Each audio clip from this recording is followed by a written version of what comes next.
Welcome back to Intro to Philosophy. I'm Tom, and in this unit, we are going to continue our discussion of the free will determinism debate, and we are going to focus on the libertarian side of the argument, metaphysical libertarian, which maintains that free will does exist. So, let me start off by saying that those who believe that free will exists still have to make an argument for their claim, right? We talked about the what you call phenomenology of free will. That is the experience you have that you feel like you're doing things of your own accord, right? I'm deciding to lift my hand. I'm deciding to say the words I'm saying. I've made all kinds of decisions in my life. And part of the reason why we think that is because it seems like it to me, right?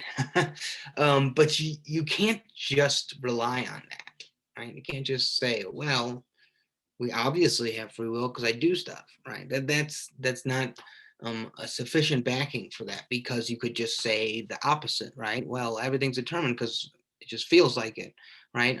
So you need more there, and we'll look at a particular libertarian position, which is Campbell's in the article for this week. It's a shorter article, and Campbell's going to make a couple of interesting points that we will go over.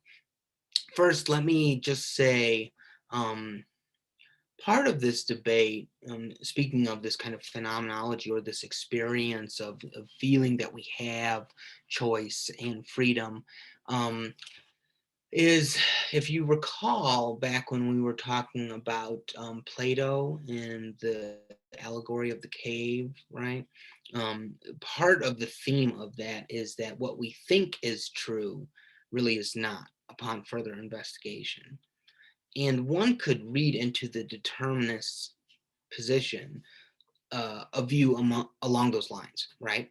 Yeah, it feels like we have free will, but if you really look at it and look at, the truths of modern science, then you realize that that is only an illusion, right? We all think we have free will, but really, physics tells us we don't, right?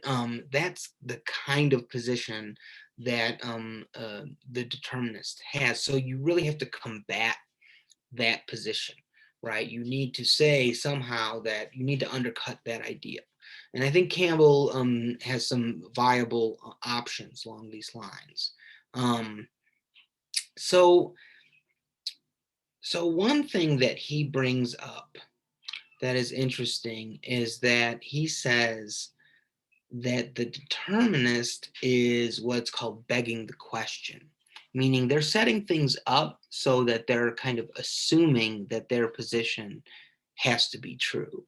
And the way he does this is by saying that, look, when it comes to determinism and this kind of outlook on the world, what I've called like the mechanistic worldview, that's very much prominent in things like physics, there is a certain standard of intelligibility about what it is to understand an event, right?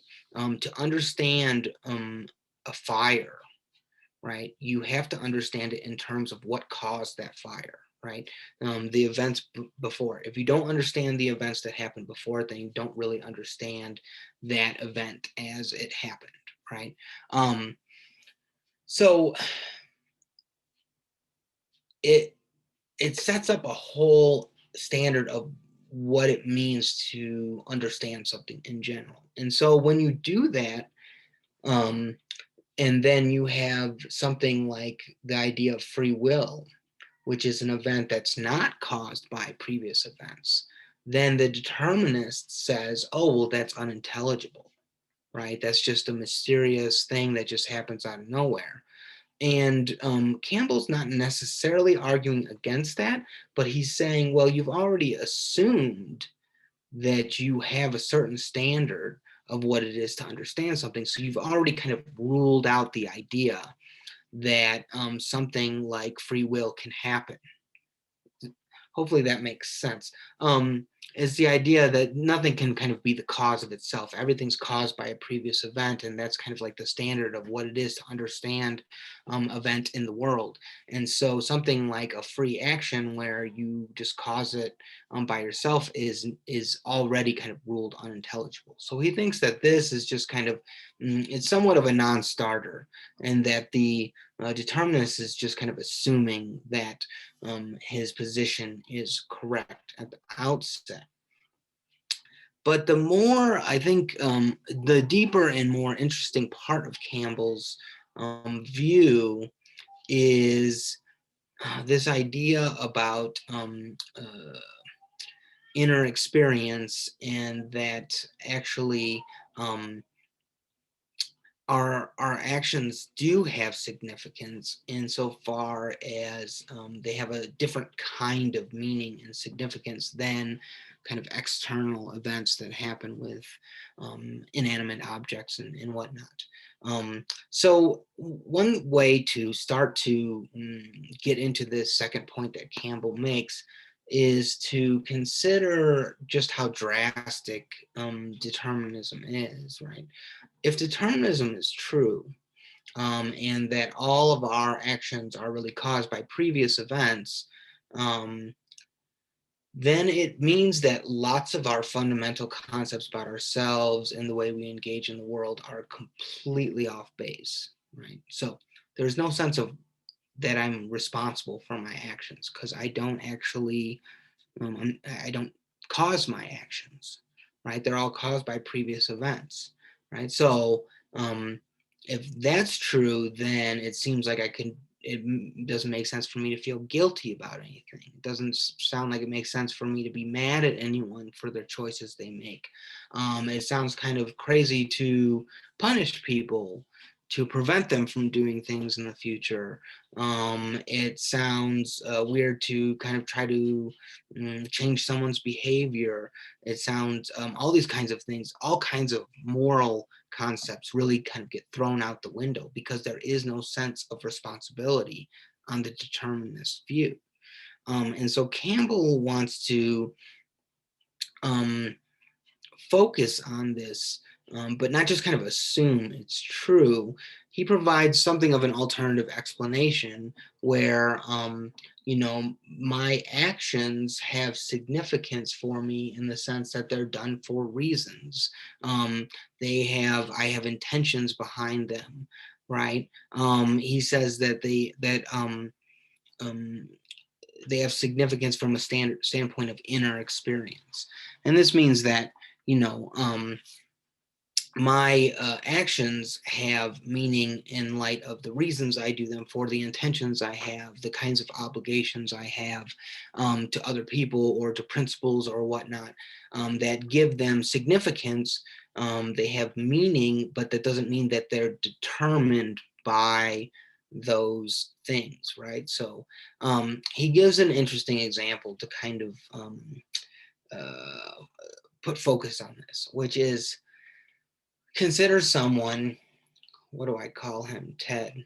I say Ted's not reliable. He parties a lot. He's supposed to care for his grandma on a Saturday night and wants to go out, which is very characteristic of him. He has the impulse, the desire to go out and get drunk or whatever. But he decides to stay and take care of his grandmother that particular night, based on a sense of moral duty. Right? He stops for a second and thinks, it's not the right thing to do to go out and party and leave my grandma alone. I'm going to stay home. Right?